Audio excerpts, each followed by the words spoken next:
અને પ્રગટ છે. આ ભગવાન આવ્યા અને ચાલ્યા ગયા પછી એની પછવાડે રાનો ધાપ થઈ ગયો એવું નથી.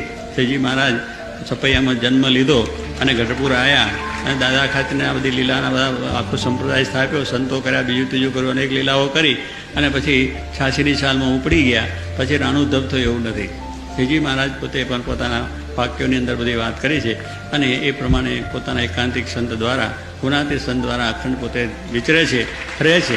આવા સત્પુરુષ સાક્ષાત જો આપણે મળે તો આપણે એ પ્રગટપણું છે. એવા શાસ્ત્રીમાન યોગીજી મહારાજ એ દ્વારા છે જ. ગુણાતીત દ્વારા થયેલો ગુણાત્યાન સ્વામી ભગતજી મહારાજ, શાસ્ત્રીમાન યોગીજી મહારાજ દ્વારા.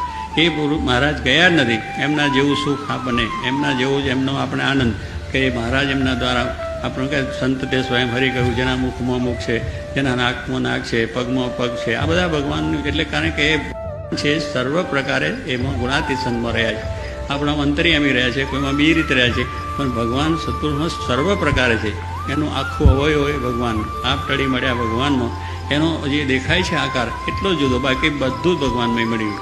એટલે એમાં ને ભગવાનમાં કંઈ ભેદ નથી. અને એવા સંતનું દર્શન થયું તો એમ જાણવું જોઈએ મને સાક્ષાત્કાર ભગવાનનું દર્શન થયું. હવે મહારાજ તો પરના પર ક્યાં, પણ આવા સંતાય તો એમને મહારાજને કનેક્શન